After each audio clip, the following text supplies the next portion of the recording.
Start करते हैं Japan trip के डे 0 से, जब हमारी ओवरनाइट फ़्लाइट थी दिल्ली से टोक्यो की वाया हनोई।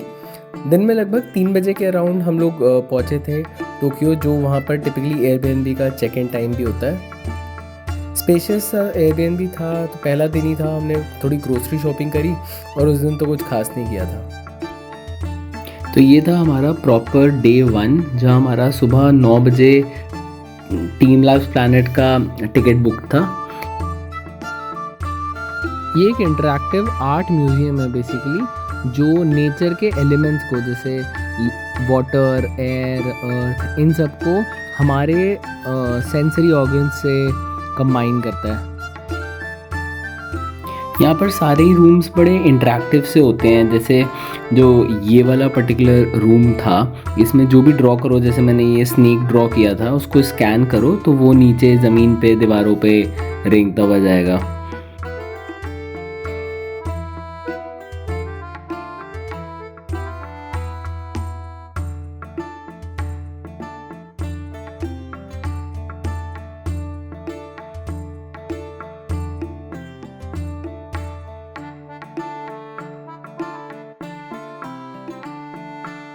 जैसे ये वाले रूम में नीचे एक्चुअल पानी था, उसमें ये मछलियों वगैरह का रिफ्लेक्शन था जो पैरों से टकरा के फ्लावर्स बन जा रही थी।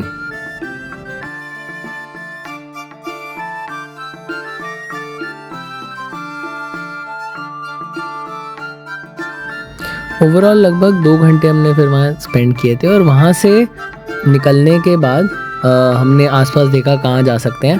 तो एक इमर्जिंग साइंस म्यूज़ियम करके था बहुत पास ही स्टेशन से, तो हम लोग वहाँ चले गए थे। हमारी एक्सपेक्टेशन से तो काफ़ी बड़ा और एडवांस था, काफ़ी कुछ था इसमें from a science point of view explore करने का। हमने फिर उसी बिल्डिंग में वहीं पर लंच किया एंड देन ट्रेन से वापस आसाकुसा साइड आ गए थे, जहाँ पर हम लोग स्टे कर रहे थे। तो फिर वहाँ से निकल के हम गए सेंसोजी टेम्पल। ये टेम्पल जो है टोक्यो का सबसे ही पुराना टेम्पल है, कुछ 1500 साल पहले बना था।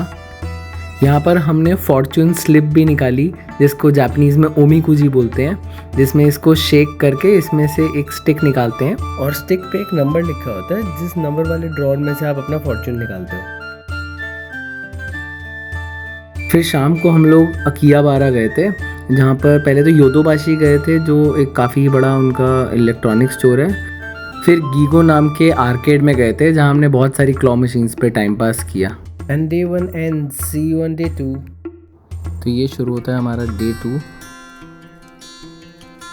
तो सबसे पहले हम गए थे मेजी श्राइन, जो एक फॉरेस्ट एरिया के बीच में है। तो जो वॉक है वो काफ़ी ही सीरीन है।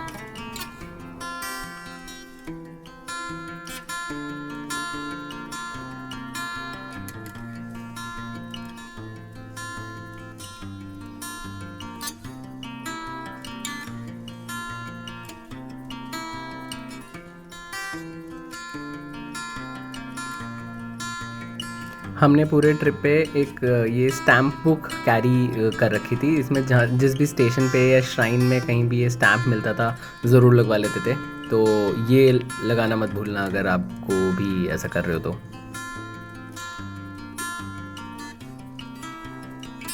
फिर वहाँ से निकल के हम लोग गए शिबुया स्क्रैम्बल क्रॉसिंग। ये शिबुया स्टेशन के हाचिको एग्ज़िट से निकल के है। बहुत ही फेमस क्रॉसिंग है ये। आई थिंक वर्ल्ड का बिजिएस्ट पेडेस्ट्रियन इंटरसेक्शन है, जहाँ एक टाइम पे हज़ारों लोग हमेशा क्रॉस कर रहे होते हैं। तो जब भी यहाँ से ग्रीन लाइट होती है तो आप देखोगे बहुत सारे लोग वेट कर रहे होते हैं और एक साथ क्रॉस करते हैं जस्ट टू एक्सपीरियंस दिस। ये है वो हाचिको मूवी वाला हाचिको डॉग स्टैचू, बहुत ही फेमस है। बहुत लंबी लाइन थी इसको फ़ोटो खिंचवाने के लिए, तो हमने तो दूर से खिंचवा ली थी।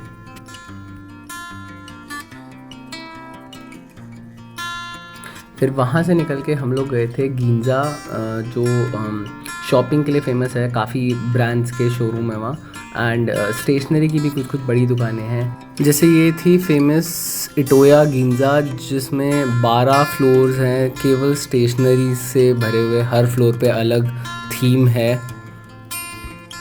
फिर शाम में हम हमारे घर के पास ही टोक्यो स्काई ट्री वाले कॉम्प्लेक्स में आ गए थे, जहाँ पे सबसे पहले हम पोकेमॉन सेंटर गए थे।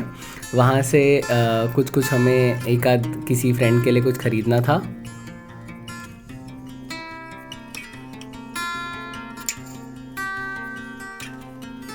फिर हमने वहीं से टोक्यो स्काई ट्री का टिकट लिया, जो आई थिंक कुछ 1100 रुपये का था। थैंकफुली मिल गया हमें उसी दिन का।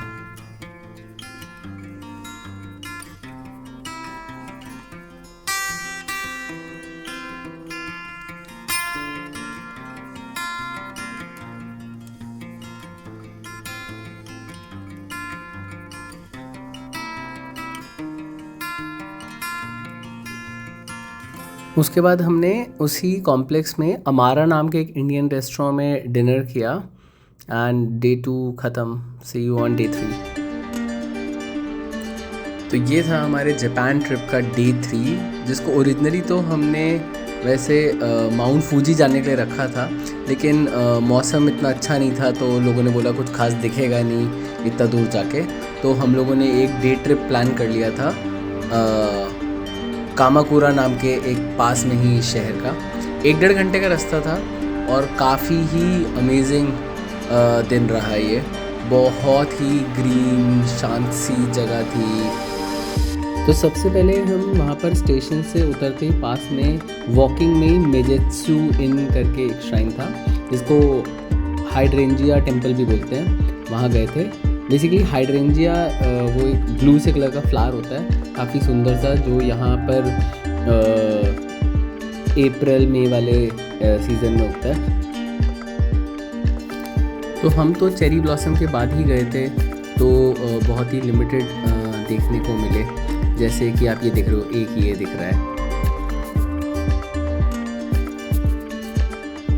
उसके बाद हमने 10-15 मिनट की एक और ट्रेन राइड ली और साउथ कामाकोरा में गए एक और श्राइन में, हासा डेरा नाम के।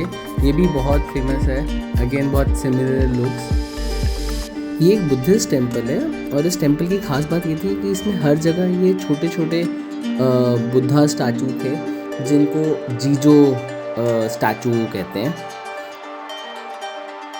तो जैसे कि ये आपको दिखा कि यहाँ जैसे हंड्रेड्स ऑफ छोटे छोटे स्टैचूज थे।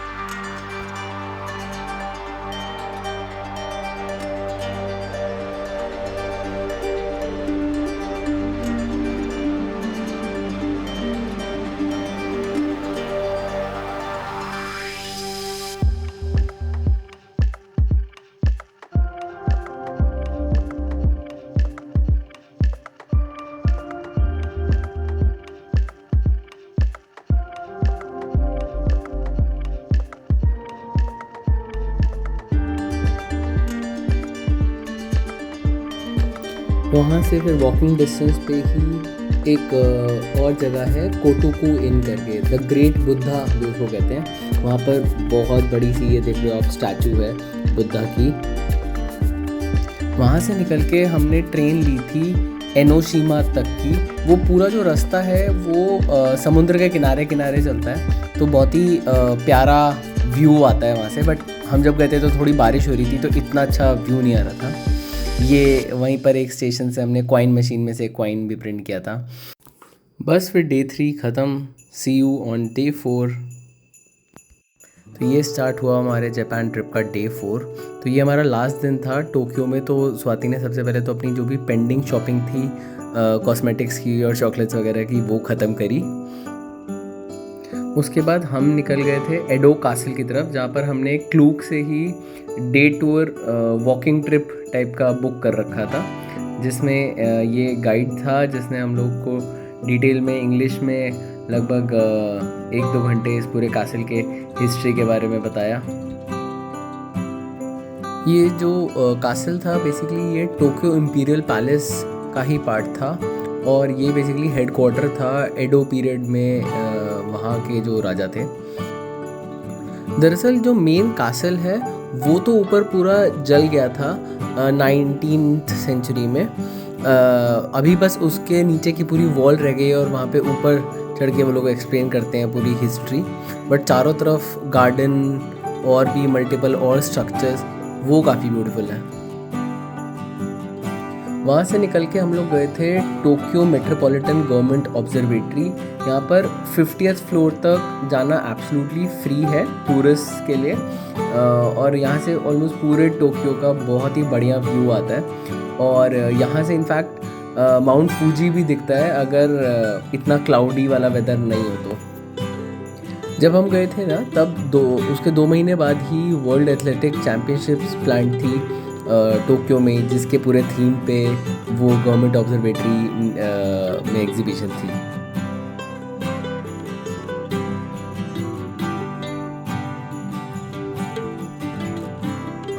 उसके बाद इवनिंग में मैंने एक क्लूक से ही पब क्रॉल बुक किया हुआ था, जिसमें 3-4 लोग ही और थे, और एक यंग सा गाइड था जिसने हमें वहाँ पर वो स्ट्रीट्स में वहाँ की हिस्ट्री बताई। 1-2 जगह हम खाने पीने गए।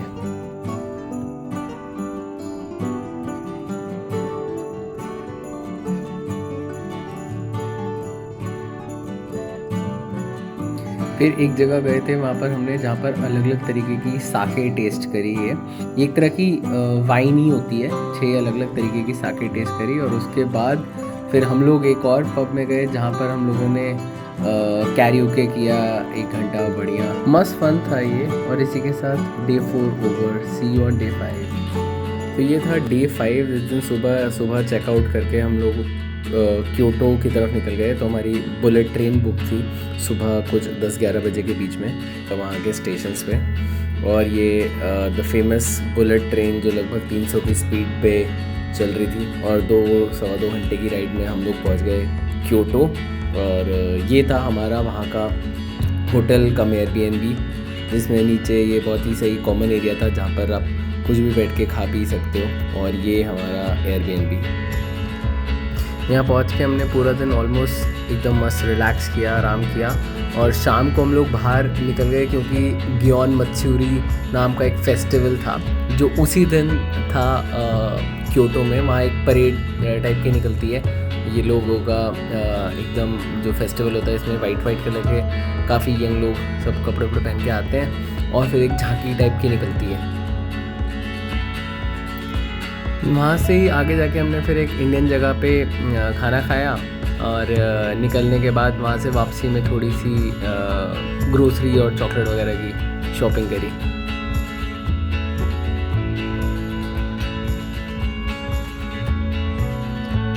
और इसी के साथ ये छोटा सा डे 5 ख़त्म। सी यू ऑन डे 6। तो ये स्टार्ट हुआ हमारा डे 6 जापान ट्रिप का, जो हमारा क्योटो के अलग अलग श्राइन्स के लिए हमने रखा था।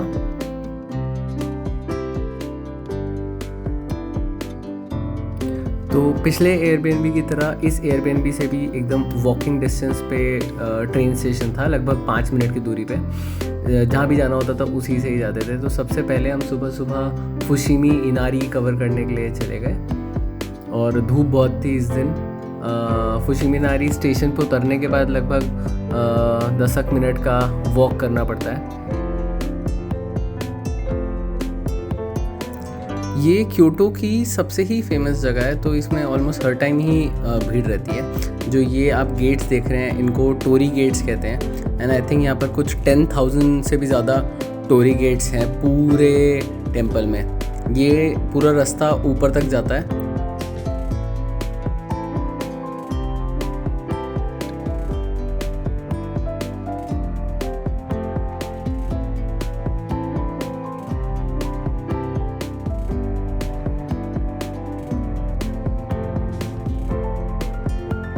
हम लोगों ने ऑनलाइन जो वीडियोस देखी थी उसमें देखा था कि बिल्कुल माउंटेन टॉप तक जाना इतना वर्थ इट नहीं है, बिकॉज ऑलमोस्ट सेम सा ही व्यू है। तो हम बिल्कुल एंड तक तो नहीं गए थे, लगभग 30-40 मिनट ऊपर तक गए थे, फिर वहाँ से हमने यू टर्न मार लिया था।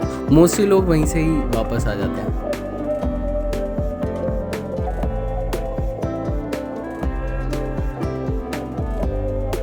ये वही जगह है जहाँ से स्टार्ट किया था, नीचे ही। तो मेन टेम्पल तो यही है जो बिल्कुल नीचे है। फिर वहाँ से निकल के हम लोग हमारे एयरबीएनबी के पास ही एक दूसरे बड़े श्राइन में गए थे, यसाका श्राइन। ये भी काफ़ी ही बड़ा था। ये उससे ज़्यादा ग्रीन है, अंदर इसमें काफ़ी फॉरेस्ट एरिया है। तो हमने यहाँ काफ़ी रिलैक्स किया, वेदर बहुत ही अच्छा था, थोड़ी थोड़ी बारिश भी हो रही थी। उसके बाद लंच में हमें एक रेगुलर जगह का पिज़्ज़ा खाने का मन था, तो हमने पास में देखा डोमिनोज़ किधर है और बस पकड़ के चले गए। फिर इवनिंग में हम लोग गए शिनंजाका स्ट्रीट। ये भी एक फेमस स्ट्रीट है वहाँ, जिस पे शॉपिंग के ऑप्शंस हैं, प्लस थोड़ा ये श्राइन की तरफ जारी होती है स्ट्रीट, तो खाने पीने के ऑप्शंस हैं। और इसके एंड में ये है श्राइन। यहाँ से मेन चीज़ थी व्यू, क्योंकि ये काफ़ी माउंटेन टॉप पे है, तो ऊपर से शहर का व्यू बहुत सही आता है। क्योंकि नेक्स्ट दिन स्वाति का बर्थडे था, तो हम लोग वहाँ से घर जाने से पहले गए इकारिया बेकरी। वहाँ से हम लोग ने बॉम्ब किचन केक लिया, जो सॉफ्ट सा केक होता है। और इसी के साथ end of day 6, see on day 7। तो ये था हमारा जापान ट्रिप का डे 7, जो हमने रखा था नारा डियर पार्क के लिए। लगभग क्योटो से 1-1.25 घंटे की डायरेक्ट ट्रेन ही थी। बेस्ट पार्ट इज़ जब आप स्टेशन से बाहर निकलते हो तो वॉक करते हो टुवर्ड्स द डियर पार्क, वहीं से ही आपको रोड पे ऐसे डियर दिखना स्टार्ट हो जाएंगे, जो बहुत ही यूनिक चीज़ है। ऑलमोस्ट ऐसे फुटपाथ पे ही पूरे में डियर होते हैं, जो इन जनरल बाहर और कहीं भी हमने नहीं देखा था। वहीं पर भी डियर फूड मिलता है इनको खिलाने के लिए, और बड़े ही फ्रेंडली से होते हैं ये, आप इन्हें टच कर सकते हो। लेकिन थोड़ा सा स्कैरी लगता है, क्योंकि अगर आपके हाथ में खाना होता है तो सारे के सारे डियर एक साथ आ रहे होते हैं। जैसे ही ख़त्म हो जाता है तो उनको समझ में आ जाता है, अपने आप वो चले जाते हैं। और बेस्ट पार्ट इज़ ये जैसे बाव करते हैं, अगर आप इनके सामने बाव करो तो काफ़ी लोग यहाँ पर उनके सामने बाव करते हैं, और डियर भी बाव करता है।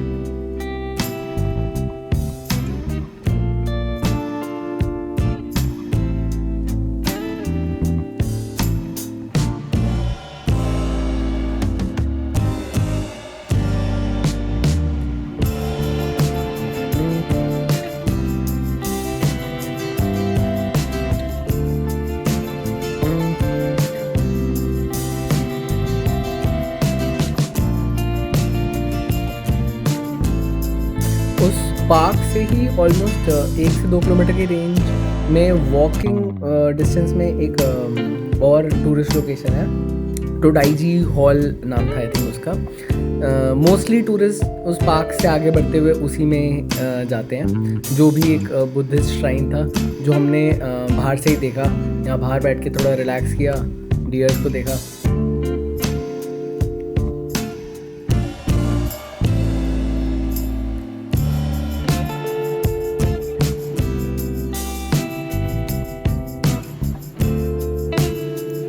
काफ़ी सारी फ़ोटोज़ वगैरह लेने के बाद बहुत भूख लगी थी, तो वहाँ से जब स्टेशन के रास्ते में हम लोगों को एक इंडियन रेस्टोरेंट दिखा, लुबिनी नाम का, I think Indian Nepali restaurant था। काफ़ी बढ़िया टेस्टी खाना था। इस दिन इवनिंग में हमने कुछ भी नहीं रखा था, एकदम मस्त चिल किया बस एयरबीएनबी में। और ये डे 7 ख़त्म, सी यू ऑन डे 8।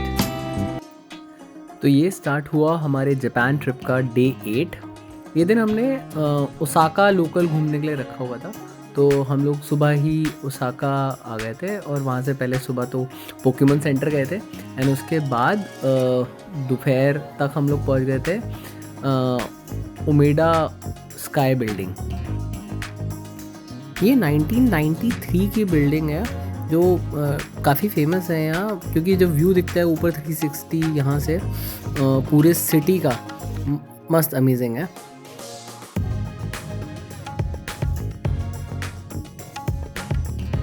इसमें टॉप फ्लोर पे एकदम एक कैफेटेरिया है, जहाँ पर अगर आपको विंडो सीट मिल जाए तो बहुत सही व्यू आता है। हम लोग उस पर ऑलमोस्ट 1-1.25 घंटा तो केवल वहीं पर ही बैठे थे। उस टाइम पे बाहर वैसे भी बहुत धूप थी, तो बहुत सही टाइम पास हो गया।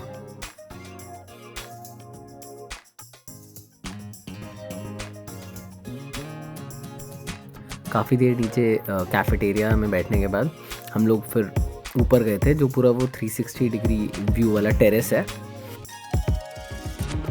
हम क्योंकि सनसेट के टाइम पे गए थे, तो व्यू बहुत ही अमेजिंग मिल गया, और हवा भी बहुत सही चल रही थी उस दिन। इस दिन शाम को हम लोग लोकल ओसाका घूमे थे, मार्केट ही, और वहाँ से जल्दी एयरबीएनबी चले गए थे, तो वीडियोस तो और नहीं है। Day 8 over, see you on day 9। Welcome to day 9 of our Japan trip. ये दिन हमने रखा था कात्सुओजी टेम्पल के लिए एंड डोटोनबोरी। सुबह सुबह थोड़ा सा अर्ली हम लोग निकल गए थे कात्सुओजी टेम्पल के लिए। ये एक 1300 साल पुराना जापानीज टेम्पल है जिसको टेम्पल ऑफ विनिंग लक भी बोलते हैं। बहुत ही ट्रेडिशनल सिग्निफिकेंस है इसकी। शुरू में यहाँ पर एक ब्लैंक फ़ोटो स्टैम्प पेपर मिलता है जिसमें ना अलग अलग जगह पे आप स्टैम्प लगाते हो। जैसे ये पहला वाला स्टैम्प था और ये सारी स्टैम्प्स कलेक्ट करके एक फाइनल पिक्चर बनती है जो आपको एंड में दिखेगी। यहाँ हर जगह ये रेड कलर की छोटी बड़ी डॉल्स दिखती हैं जिनको डरूमा डॉल्स कहते हैं। ये डॉल्स वहीं पर ही मिलती हैं, इनको सिंबल ऑफ गुड लक बोला जाता है। कुछ लोग विश करने के बाद वहीं छोड़ देते हैं मोस्टली लोग, और कुछ लोग इसको वापस भी जाते हैं। ऑलमोस्ट पूरे रास्ते में आने के जाने के साइड्स में आपको ये डॉल्स दिखेंगी, तो बहुत ही अलग टाइप का एक लुक होता है। तो ये थी वो फाइनल फोटो स्टैम्प जो ऐसी दिख रही थी आफ्टर 6 स्टैम्प्स। वहाँ से हम लोग वापस आके डोटोनबोरी स्ट्रीट पे गए। वहाँ पर कुछ खास नहीं था, थोड़ा बहुत खाया पिया, आइसक्रीम और लोकल वॉक किया और अपने फिर एयरबीएनबी वापस आ गए। और ये डे 9 ख़त्म, सी यू ऑन डे 10। तो ये स्टार्ट हुआ हमारा जापान का डे 10। ये लास्ट डे हमने अराशियामा बैम्बू फॉरेस्ट के लिए रखा था, जहाँ पर हमने सबसे पहले तो ये सगानो रोमांटिक ट्रेन टिकट बुक की थी। उससे पिछले दिन ही बुक की थी। ये जापान की बहुत ही पुरानी कोई ट्रेन ट्रैक है जो एक सुंदर से रोड पे चलती है लगभग आधे घंटे के लिए। तो यहाँ का एक 1 वे टिकट ले लो तो आपको काफ़ी सही सीनिक ब्यूटी मिल जाता है इसका। लेकिन हमने रिटर्न टिकट भी ले लिया था, जिसको बाद में रियलाइज़ हुआ कि हमें रिटर्न टिकट लेने की ज़रूरत नहीं थी और वहाँ से हम नॉर्मल ट्रेन से वापस आ सकते थे। उस ट्रेन के स्टार्टिंग स्टेशन से ही ये अराशियामा बैम्बू फॉरेस्ट का रास्ता जाता है, जो एक बेसिकली बहुत सही सा जंगल के बीच में वॉक टाइप का है और ऐसे सुंदर बैम्बू ट्रीज होते हैं दोनों तरफ। और उसके बराबर में ही टेनryuji टेम्पल है जो काफ़ी बड़ा एंड फेमस श्राइन है यहाँ का। इस दिन हम बहुत ही जल्दी एयरबीएनबी वापस चले गए थे क्योंकि पैकिंग वैकिंग करनी थी, लास्ट डे था। और ये था लास्ट डे 11, जिस दिन हमने अर्ली मॉर्निंग ट्रेन ली एयरपोर्ट के लिए, जो एक हेलो किटी के थीम वाली एयरपोर्ट एक्सप्रेस ट्रेन थी जो एकदम खाली थी। हम इकलौते पैसेंजर्स थे। और इसी के साथ बाय बाय, सायोनारा।